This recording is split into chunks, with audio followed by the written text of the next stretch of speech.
Hey, if you're watching this, then you are at least a little bit interested in the Lenten small group that Hope for Life is going to be offering. So let me try and entice you.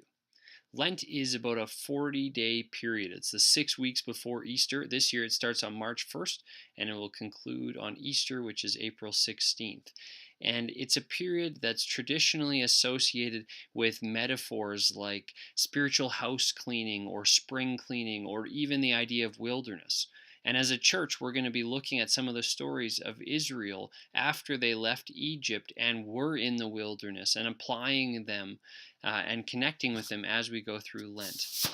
Well, part of what we are going to be doing, or part of, I guess, what I want to do, is just give you a quick overview of what it is that we are doing. You've maybe heard a bit about it at church and maybe even heard or seen some email announcements, but let me just tell you a little bit more about it.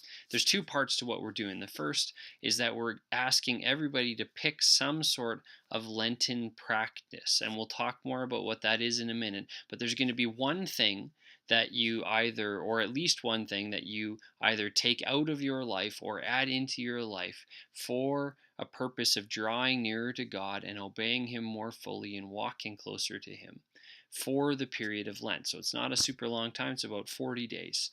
And the with that practice, that's the main thing you're going to be doing as part of this. But with that practice, there's also going to be connecting with a group of people just online for about 20 minutes a week, where you will talk about how your practice is going, and you'll also be connecting it each week to what we talk about in the sermons. So that's the basic idea. There'll be a practice and there'll be a brief sort of online communal portion where you will just have some solidarity with other people and connect with them and encourage one another and reflect a little bit on what God is doing and teaching you, both at church and through your practice. Now, if you've made it this far, let me talk about how, because I think the big question for a lot of people is not just why I would do this, but how would I pick this Lenten practice and kind of what is the whole deal with that? Well, let me ask you two questions. And maybe you don't have an immediate answer that jumps to mind, but these are the kind of questions you need to think about it and that are at the heart of what we're doing. The first one is, are there one or two things that are getting in the way of you walking closely with God in your life right now? Meaning both knowing Him and hearing Him and also obeying Him and being about His work in your daily life. So is there one or two things that are getting in the way?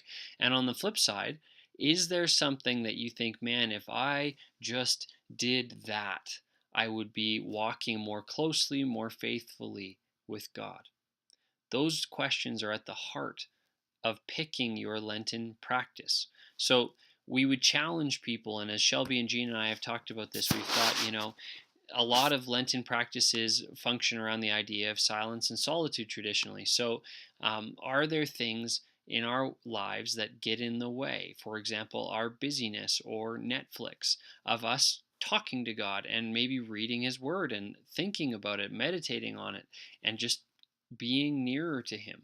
And another part of that is sometimes we just need to slow down so that we actually hear the voice of God, and that's true in any relationship. Another practice that's very typical in Lent is the idea of fasting, and fasting is quite multifaceted. Sometimes it means fasting from food or from certain foods for a spiritual purpose. Other times it might be fasting from media or shopping or anything else that you think you need to develop self control in, or something that's getting in the way of you walking more closely with God and obeying Him more fully in your life.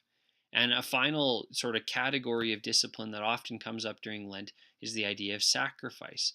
And the idea here is that you would give liberally of your time or your wealth. Give out of not just your excess, but give to the point that it hurts you, that it costs you, that it makes you restructure your budget if you have one, or your schedule, so that you are truly sort of paying a price.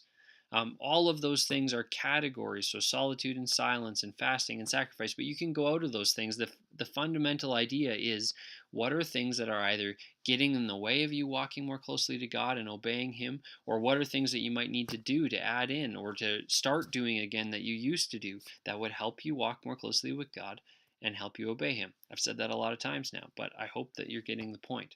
So, in all of this, it's about just setting aside time and being deliberate about cooperating with God.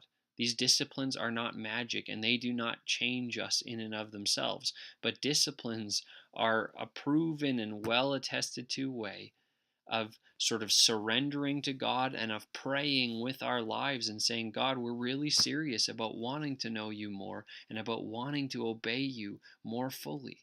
And so we are doing these things. Help us. I hope that that helps you. Certainly, if you have any questions, fire away. You can contact me or Shelby or Gina, and we'd love to guide you with this. And again, the basic idea here is just you're going to pick maybe one or two things that you will do for the 40 days of Lent, and you will also connect for about 15 or 20 minutes, could be in several chunks of 5 minutes, and just encourage other people who are doing this in Lent. You'll maybe learn from them, and and I think it'll be a really neat experience. Anyways, we're excited about this, and I hope that you will sign up. Take care.